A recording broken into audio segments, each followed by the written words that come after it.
Magandang araw mga ka-MC Daily.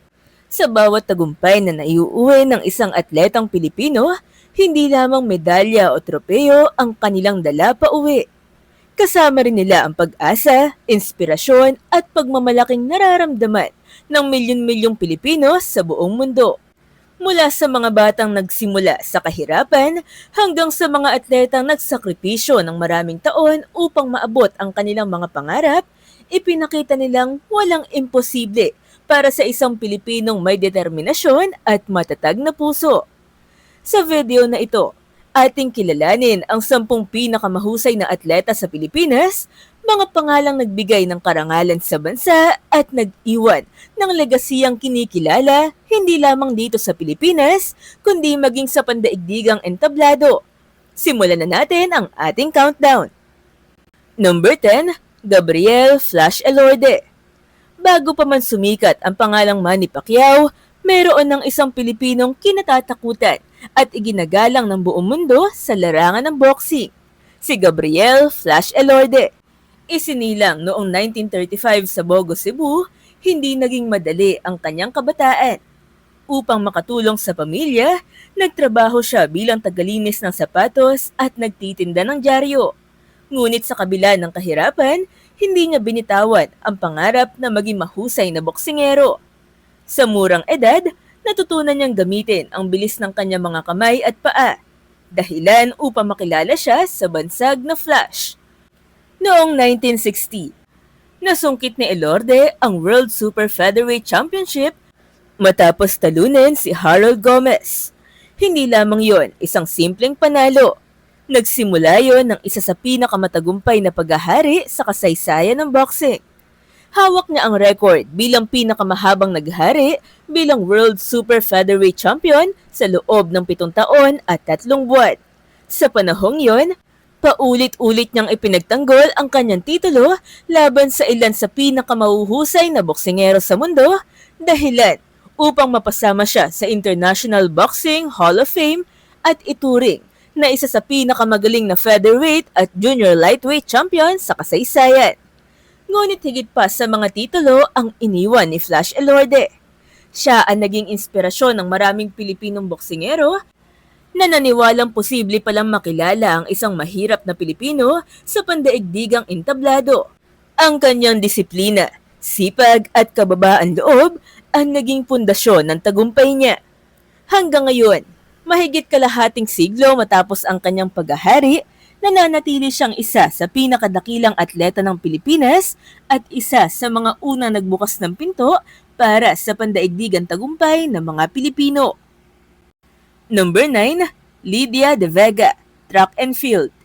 Kung bilis ang pag-uusapan, iisang pangalan agad ang pumapasok sa isip ng maraming Pilipino, si Lydia De Vega. Ipinanganak siya sa Bulacan at lumaki sa ilalim ng mahigpit ngunit mapagmahal na paggabay ng kanyang ama at coach na si Tatang De Vega. Bata pa lamang, kapansin-pansin na ang kanyang pambihirang bilis. Habang ang ibang kabataan ay naglalaro lamang, siya ay sumasailalim na sa matinding pagsasanay na humubog sa kanyang tibay at disiplina. Noong dekada 1980, halos walang makapigil kay Lydia sa buong Asya. Ilang beses niyang nasungkit ang gintong medalya sa Asian Games at Asian Championships, dahilan upang bansagan siyang Asia's fastest woman. Hindi lamang niya pinahanga ang Pilipinas, kundi maging ang buong kontinente. Sa panahong limitado pa ang suporta sa athletics, ipinakita niyang kaya makipagsabayan ng isang Pilipina sa pinakamabibilis na mananakbo sa Asya sa pamamagitan lamang ng dedikasyon at walang sawang pagsasanay. Bagamat pumanaw siya noong taong 2022 matapos labanan ang cancer, nananatiling buhay ang kanyang pamana. Maraming batang atleta ang nagsasabing si Lydia ang naging inspirasyon nila upang tahakin ang track and field. Hindi man siya nagkaroon ng Olympic medal, ang kanyang impluensya sa sports ng Pilipinas ay hindi matatawaran. Hanggang ngayon, nananatili siyang simbolo ng determinasyon at isa sa mga pinakadakilang sprinter na ipinanganak sa Asya. Number 8, Paeng Nepomuceno, bowling. Minsan, Ang isang simpleng pangyayari ang nagbabago ng buong buhay ng isang tao. Ganyan ang nangyari kay Paeng Nepomuceno. Habang nasa Baguio kasama ang kanyang pamilya, umulan kaya hindi sila nakapaglaro ng golf. Dahil dito, sinubukan niyang mag-bowling. Sa murang edad na 12, natuklasan ang kanyang pambihirang talento na kalaunan ay magdadala sa kanya sa kasaysayan ng mundo. Hindi nagtagal, nagsimula siyang mangolekta ng mga internasyonal na titulo. Pinakatanyag sa kanyang mga tagumpay ang 4 na Bowling World Cup Championships na kanyang napanalunan sa 4 na magkakaibang dekada. Isang napakahirap na record na nagpatunay sa kanyang pambihirang consistency. Dahil dito, kinilala siya ng Guinness World Records sa iba't ibang kategorya, kabilang ang pagiging pinakabatang Bowling World Cup champion at ang nag-iisang atletang nagwagi sa kompetisyong yun sa loob ng 4 na magkakaibang dekada. Ngunit ang higit na kahanga-hanga kay Paeng ay ang kanyang pagiging huwaran sa sportsmanship. Hindi lamang siya naging kampiyon sa bowling, kundi naging mabuting ambasador din ng Pilipinas sa buong mundo. Sa bawat laban, dala niya ang bandila ng bansa ng may dangal at respeto. Hanggang ngayon, nananatili siyang isa sa pinakaginagalang na pangalan sa kasaysayan ng international bowling. Number 7, Eugene Torre, Chess. Hindi lamang lakas ang kailangan upang maging isang mahusay na atleta. Minsan, talino ang pinakamabisang sandata. Yan ang pinatunayan ni Eugene Torre, na ipinanganak sa Iloilo at nagsimulang maglaro ng chess noong bata pa lamang siya. Sa pamamagitan ng sipag at disiplina, mabilis niyang ipinakita ang kanyang pambihirang galing hanggang mapabilang sa pinakamahusay na manlalaro ng chess sa bansa. Noong 1974, gumawa siya ng kasaysayan bilang kauna-unahang Grandmaster sa buong Asya. Isang tagumpay na nagbigay ng malaking karangalan sa Pilipinas. Sa loob ng maraming dekada, paulit-ulit niyang kinatawan ang bansa sa Chess Olympiad at iba pang prestihiyosong torneo kung saan nakalaban niya ang ilan sa pinakamahuhusay na chess players sa buong mundo. Dahil dito, kinilala siya bilang isa sa mga pinakamagaling na chess players sa kasaysayan ng Asya. Higit sa kanyang mga titulo, iniwan ni Eugene Torre ang isang pamana ng inspirasyon. Pinatunayan niyang ang isang Pilipino ay kaya makipagsabayan sa pinakamahuhusay na utak sa mundo. Hanggang ngayon, nananatili siyang isang alamat sa chess at isa sa mga atletang nagbukas ng pinto para makilala ang Pilipinas sa pandaigdigang entablado. Number 6, EJ Obiena, Pole Vault. Hindi pangkaraniwang sport ang pole vault sa Pilipinas. Ngunit binago yon ni Ernest Jan o EJ Obiena. Bata pa lamang, nagsimula na siyang magsanay sa Rizal Memorial Sports Complex sa tulong ng kanyang ama na isa ring pole vaulter. Habang lumalaki, napagtanto niyang kailangan niyang lumabas ng bansa upang makasabay sa pinakamahusay sa mundo. Sa kabila ng limitadong pondo at maraming pagsubok, nagtungo siya sa Italia upang sumailalim sa world-class training. Unti-unti niyang binasag ang mga record ng Pilipinas at Southeast Asia hanggang maging isa sa pinakamahusay na pole vaulters sa buong mundo. Siya ang unang Pilipino at unang Asyano na nalampasan ng 6 na metrong taas sa pole vault, isang milestone na matagal ng pangarap ng maraming atleta sa rehiyon. Dahil sa sunod-sunod niyang medalya sa Diamond League, Asian Games at iba pang international competitions, umakyat siya bilang world number 2 sa world rankings at naging isa sa pinakamalalaking pangalan sa pandaigdigang athletics. Mas naging kahanga-hanga ang kanyang tagumpay dahil nalampasan niya ang iba't ibang kontrobersya at personal na pagsubok. Sa halip na mawala ng focus, ginamit niya ang mga ito bilang inspirasyon upang lalo pang pagbutihin ang kanyang laro. Ngayon, kinikilala si EJ Obiena bilang isa sa pinakamahuhusay na pole vaulters sa kasaysayan ng Asya at isa sa mga atletang patuloy na nagbibigay ng pag-asa na kaya ring mangibabaw ng isang Pilipino sa larangang matagal ng pinaghaharian ng mga bansang kanluranin. Number 5, Efren Bata Reyes, Billiards. Hindi lahat ng alamat ay nagsimula sa marangyang pagsasanay. Si Efren Bata Reyes ay lumaki sa mahirap na pamilya at madalas pang natutulog sa loob ng mga bilyaran sa Maynila. Bata pa lamang, tumatayo siya sa ibabaw ng mga kahon ng soft drinks upang maabot ang mesa ng bilyar. Doon, unti-unting nahasa ang kanyang pambihirang talento na kalaunan ay kikilalanin sa buong mundo. Sa paglipas ng mga taon, isa-isang nasungkit ni Efren ang pinakamalalaking titulo sa professional billiards. Siya ang kauna-unahang manlalaro na nanalo sa parehong World Pool Championship at World 9-Ball Championship, bukod pa sa daan-daang international titles. Dahil sa kanyang kakaibang estilo at tila imposibleng mga tira, binansagan siyang The Magician. Maraming eksperto at kapwa profesional ang kumikilala sa kanya bilang greatest of all time o GOAT sa larangan ng pool billiards. Ngunit higit sa kanyang husay, namangha ang mundo sa kanyang pagiging mapagkumbaba. Kahit nakamit na niya kasi ang halos lahat ng maaaring mapanalunan, nanatili siyang simple at tahimik. Hanggang ngayon, si Efren Reyes ay simbolo ng galing, tiyaga, at pagiging tunay na kampyon na nagbigay ng napakalaking karangalan sa Pilipinas. Number 4, Heidelin Diaz, weightlifting. Para kay Heidelin Diaz, walang imposibleng pangarap kung handa kang magsakripisyo. Lumaki siya sa Zamboanga kung saan improvised lamang ang kanyang mga kagamitan sa pagsasanay. Mga barbell na gawa sa kahoy, semento at gulong ng jeep. Sa kabila ng kakulangan sa suporta at pasilidad, hindi siya tumigil sa paghahanda para sa mas malaking laban. Matapos ang maraming taong pagsubok at ilang Olympic appearances, dumating ang pinakamakasaysayan sandali noong Tokyo Olympics 2020 na ginanap noong 2021 dahil sa pandemya.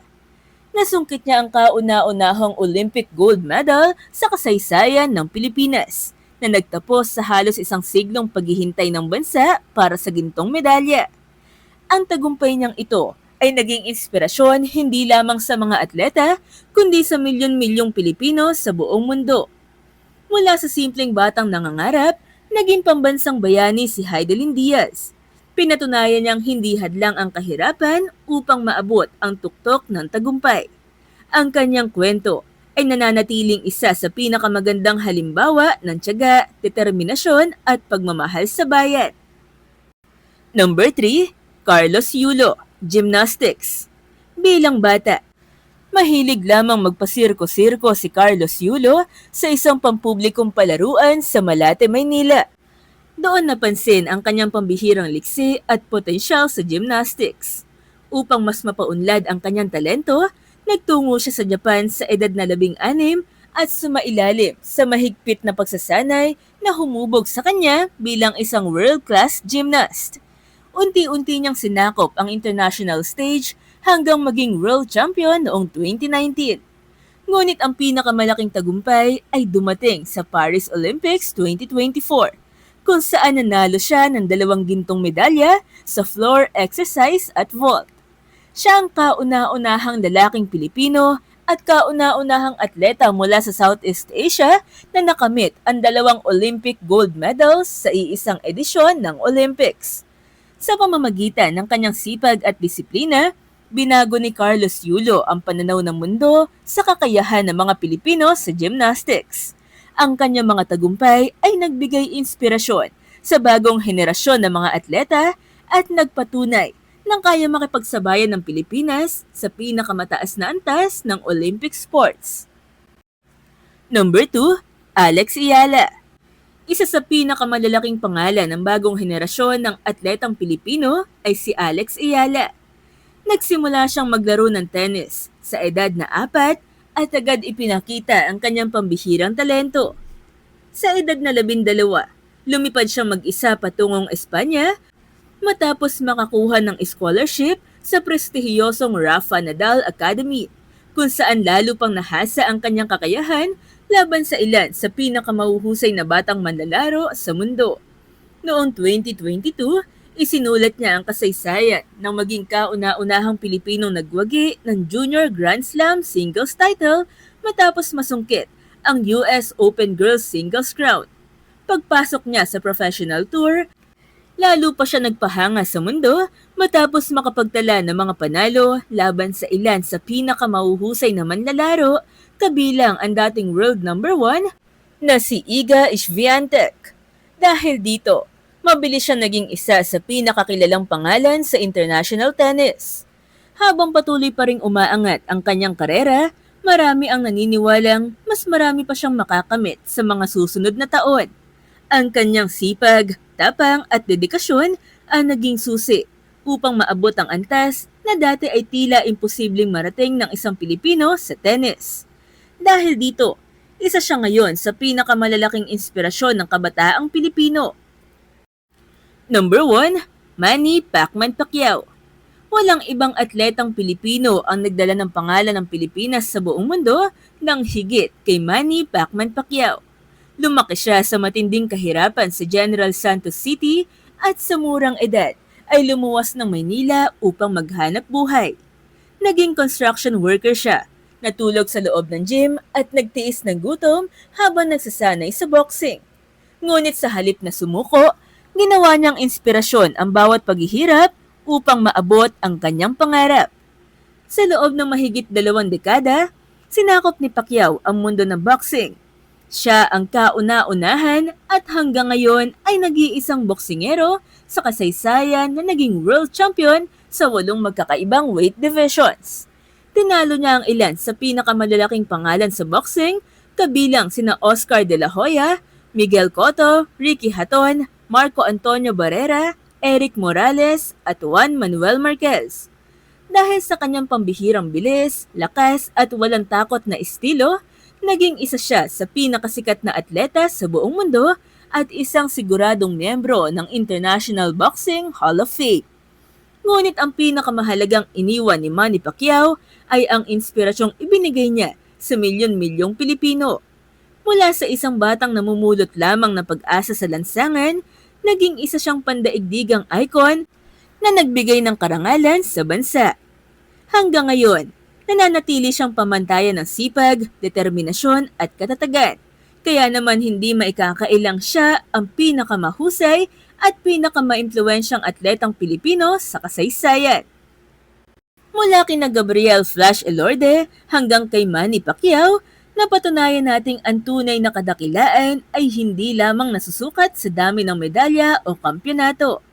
Mas mahalaga ang kanilang mga sakripisyo, disiplina, at walang sawang pagsisikap na nagbigay ng inspirasyon sa bawat Pilipino.